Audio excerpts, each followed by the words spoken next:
কে কিছুই বুঝতে পারে না কে সত্যি আর কে মিথ্যা বলছে। এটাই তার মাথার মধ্যে জট পাকিয়ে দেয়। জিসো বিছানা ছেড়ে উঠে নিজের শাড়ি ঠিক করে বের হয়ে যায় তের ঘর থেকে। তে যেভাবে ছিল সেভাবেই বসে থাকে। বেশ অনেকটা সময় পার হয়ে যায়। জাঙ্কুক ঘরে আসে। ঘামে ভিজে একাকার হয়ে গেছে সে। তেকে বিছানার উপর এভাবে বসে থাকতে দেখে ভ্রু কুঁচকায় জাঙ্কুক। বিছানায় গা এলিয়ে দিয়েই বলে, এভাবে বসে আছো কেন তে?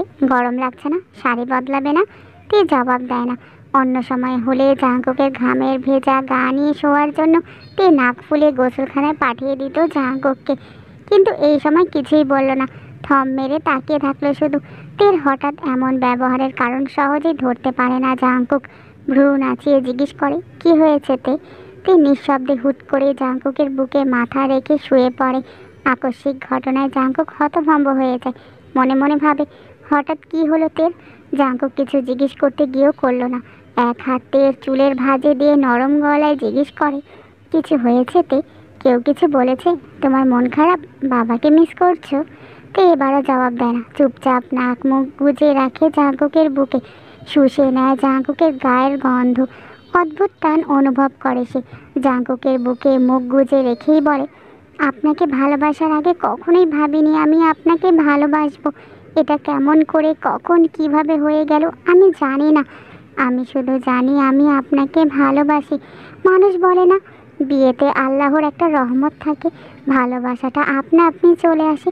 এখন এটা আমি মানি যে আপনাকে আমি ঘৃণা করে গেছি সব সময়, সেই আমি আপনাকে ভালোবেসে ফেলেছি। আমি জানি না আপনি আমাকে এই মায়ায় জড়িয়েছেন কেমন করে। আদৌ কি আমাকে ভালোবাসেন কি না আমার সত্যি জানা নেই। আমি শুধু জানি আমি আপনাকে ভালোবাসি জমিদার সাহেব। আপনি কখনো কোনো রকমভাবে আমার সাথে একটু বিশ্বাসঘাতকতা করলে এই ভালোবাসা হয়তো আবারও ঘৃণায় রূপ নেবে। আবার আমাদের মাঝে আকাশ পাতাল দূরত্ব হবে, যা কখনোই আপনি মেটাতে পারবেন না। হারিয়ে ফেলবেন একটা আস্ত ভালোবাসার তেকে। তে কঠোর মনে ভালোবাসার জন্ম দিতে পারলে সেই ভালোবাসাকে মাটি চাপা দিয়ে আবার কঠোর হতেও পারবে। জাঙ্কুক ড্যাব ড্যাব করে চেয়ে রয় তের দিকে। তের চোখ বন্ধ। শেষের লাইনগুলো বলার সময় তের কণ্ঠের তেজ বোঝা যায়। জাঙ্কুক অবাক হলেও পরক্ষণে হাসে। নিঃশব্দে জাপটে ধরে তেকে। তের মাথায় চুমু এঁকে ছোট্ট করে বলে, জীবন জাঙ্কুক প্রয়োজনে বিশ্বাসঘাতকতা করতে পারে, তবে তের এই জমিদার সাহেব কখনোই তার তের সাথে প্রতারণা কিংবা বিশ্বাসঘাতকতা করতে পারে না। তে জিহপের ঘর সাজানো হয়েছে খুব সুন্দর করে। লিসাকে সেই ঘরে বসিয়ে দিলেও কাজিন মহল জেহবকে ঘরে ঢুকতে দিতে নারাজ। তারা জেহপের থেকে প্রথমে টাকা নেবে, তারপর ঘরে ঢুকতে দেবে। রাত প্রায় 12টার উপরে বাজে, অথচ জেহবকে ছাড়ার নাম গন্ধ নেই তাদের। জেহব বেচারা বউ পেয়েও বউহীন থেকে কাঁদো কাঁদো হয়ে গেছে। জেহব গলা ঝেড়ে সবার উদ্দেশ্যে বলল, দেখো আমার কাছে টাকা নেই, আটকে রেখে লাভও নাই। পাশ থেকে জেহপের এক কাজিন বলল, জমিদারের ছোট পুত্র হইয়াও তুমি টাকা নাই বলো, আমাদের সাথে ফায়জলামি না। পাশ থেকে অপরজন বলে, ভাই একে তো তুই আমাদের ছোট, তার উপর আমাদের আগে বিয়ে করে নিলি, এখন টাকা না নিয়ে তোকে ঘরে কেমনে পাঠাই বল। জেহব চোখ মুখ কুঁচকে বলে, ছোট ভাইয়ের থেকে টাকা চাচ্ছ, তোমাদের লজ্জা লাগে না? তুই যে আমাদের আগে বিয়ে করে নিলি, তোর কি লজ্জা লাগছে? না লাগেনি, তোমরাও বিয়ে করো, কে নিষেধ করেছে তোমাদেরকে? আরে আমরা কি আর তোর মতো রাজকপাল নিয়ে জন্মিয়েছি বল? এত কথা বাদ দিয়ে টাকা বের কর। বেচারা জেহব সবার চাপাচাপিতে নিজের পার্স বের করে দিয়েই দৌড় লাগায়। এক দৌড়ে ঘরে এসে দরজা আটকে বড় করে শ্বাস নেয়।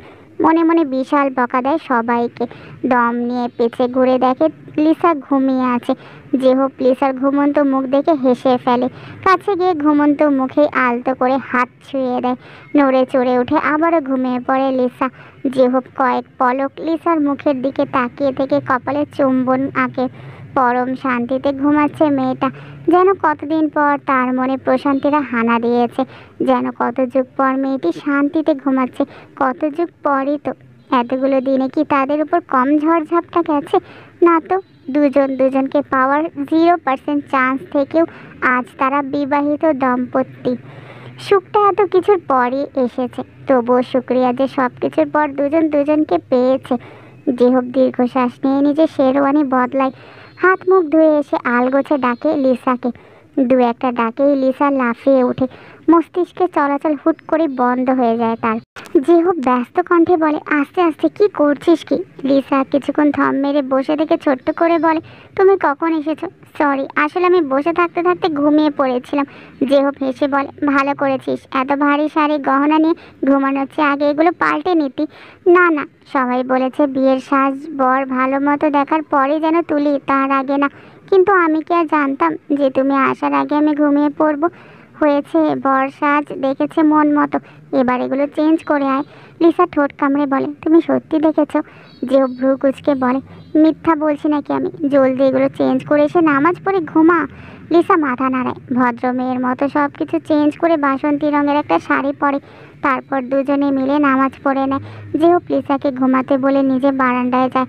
বাহিরে বাতাস বইছে, সেই বাতাস শুষে নিয়ে চেয়ে থাকে দূর পানে যেহব। খানিক বাদেই লিসা পাশে এসে দাঁড়ায়। যেহব গম্ভীর স্বরে বলে, তুই ঘুমাসনি? লিসা বিরক্তিতে ভ্রু কুচকে নেয়। জেহপের হাত রেলিং থেকে সরিয়ে নিয়ে যেয়ে জেহপের সামনে দাঁড়ায়।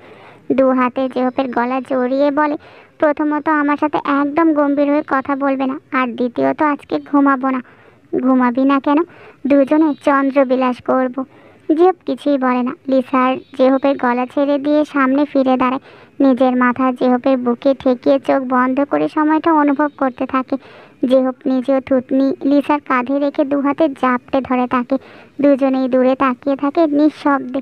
নীরবতাকে কাটিয়ে লিসা জিজ্ঞেস করে, আচ্ছা জেহপ ভাই, তুমি সেদিন হারিয়ে গিয়েছিলে কেন, আর এভাবে ফিরে এসেছিলে কোথা থেকে?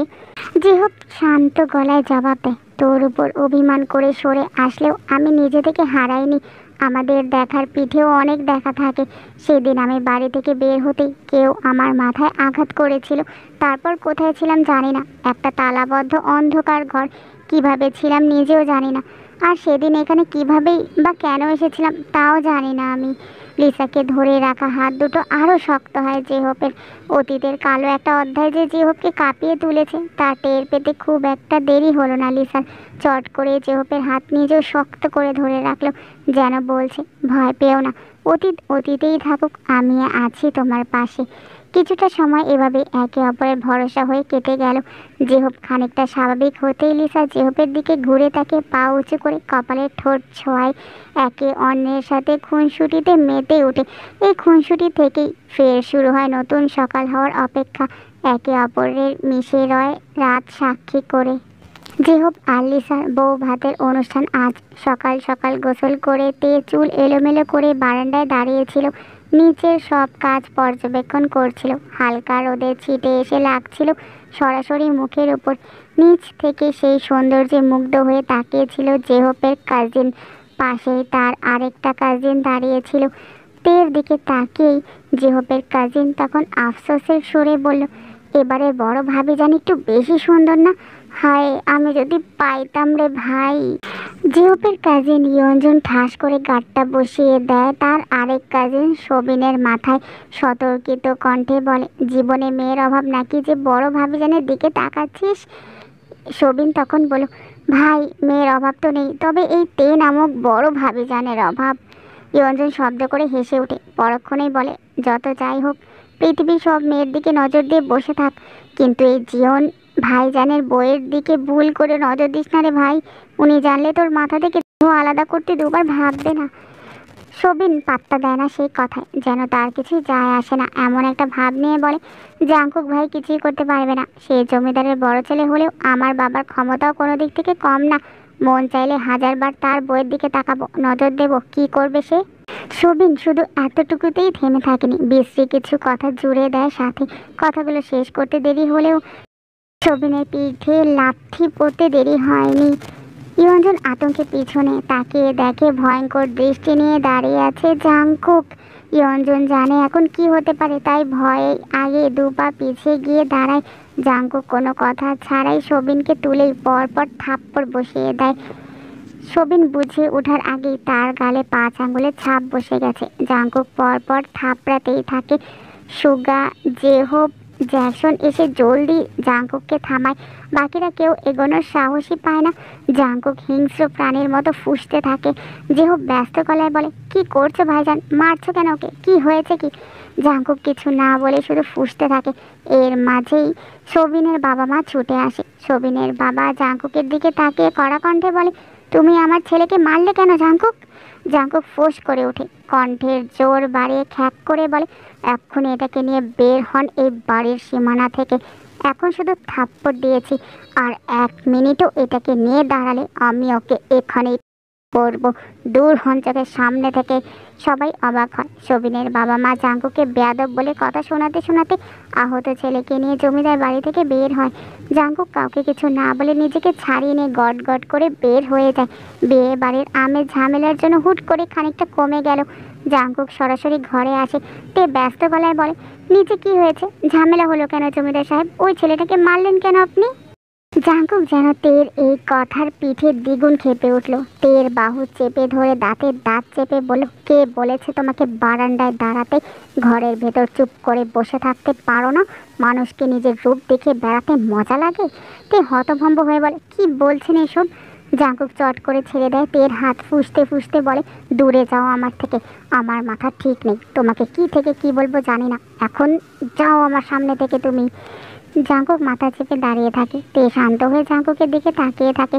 জাঙ্কুক রাগে কাঁপতে থাকে। রাগ সামলাতে না পেরে হাতের কাছে যা পায় তাই ছুঁড়ে মারে মাটিতে। তে চোখের পলকে কিছু না ভেবে জাঙ্কুককে জড়িয়ে ধরে। জাঙ্কুক নিজেকে সামলানোর চেষ্টা করে। মুহূর্তেই তে করে বসে আরেকটা অনাকাঙ্ক্ষিত কাণ্ড।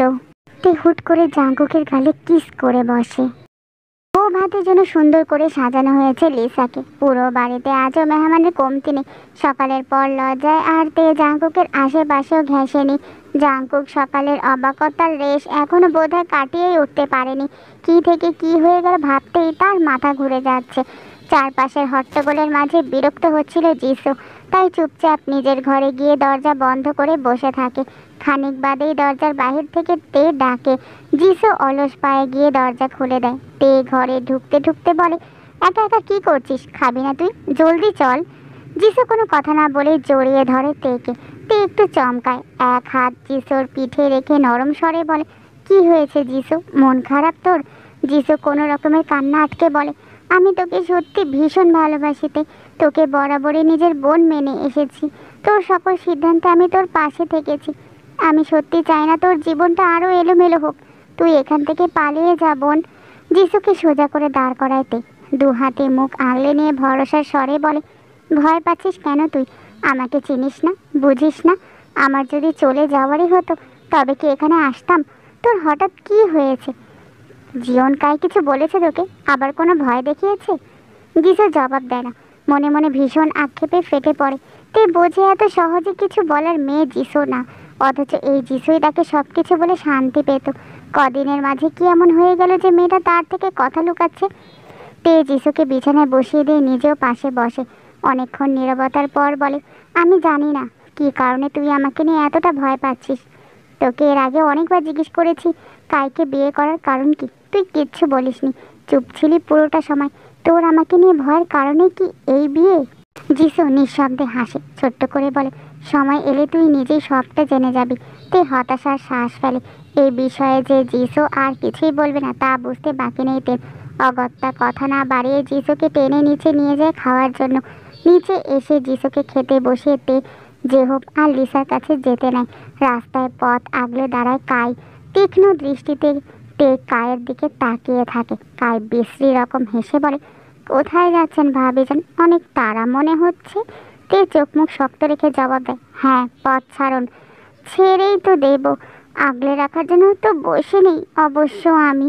তো দুই বোনের একই বাড়িতে সময় কেমন কাটছে? বোন আর বান্ধবী এখন তো যা হয়ে গেছেন, ভীষণ মজা হচ্ছে না?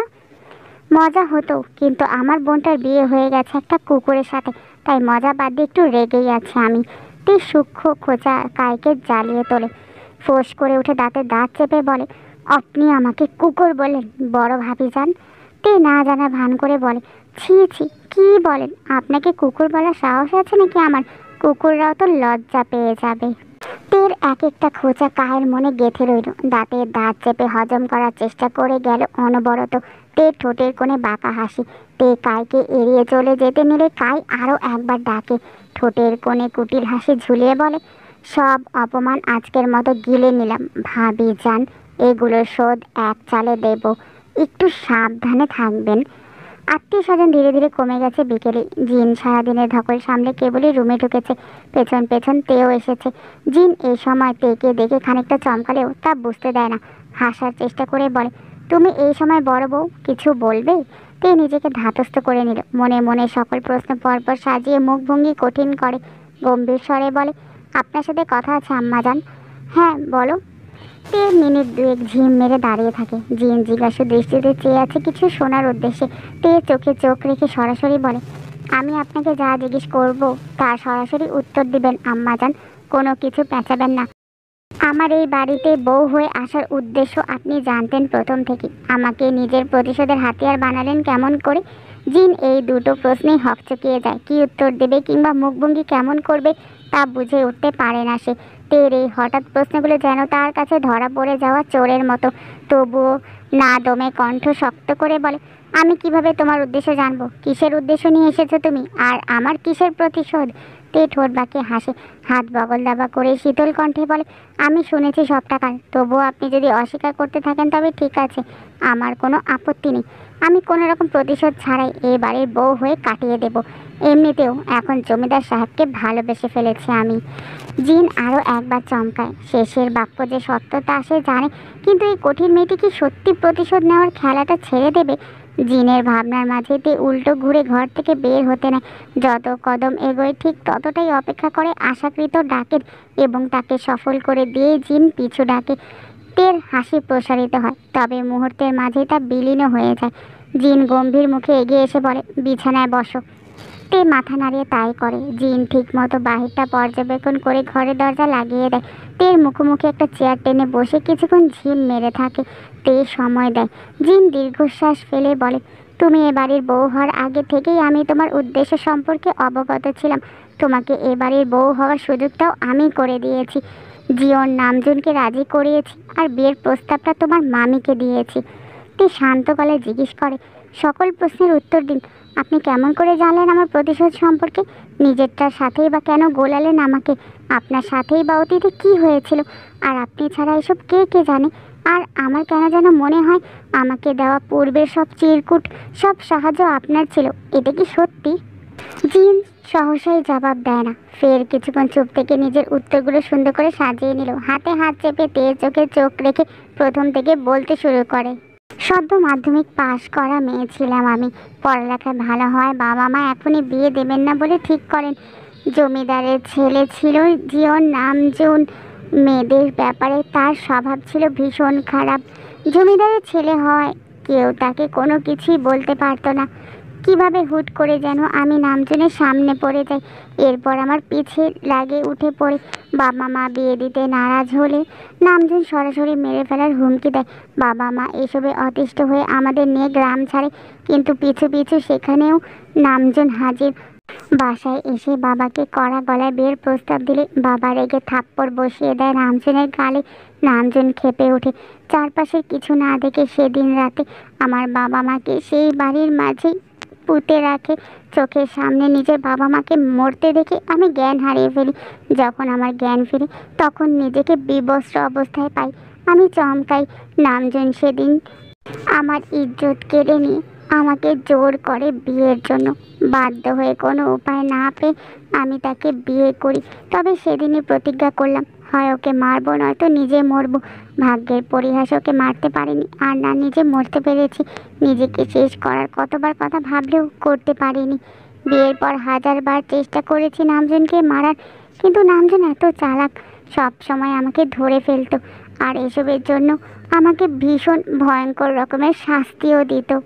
এরপর অনেকবার চেয়েছিলাম নামজনকে ছেড়ে চলে যাব, কিন্তু আমার জাঙ্কুক হওয়ার পর তার মুখের দিকে তাকে এই সংসার আমি আর ছেড়ে চলে যেতে পারিনি।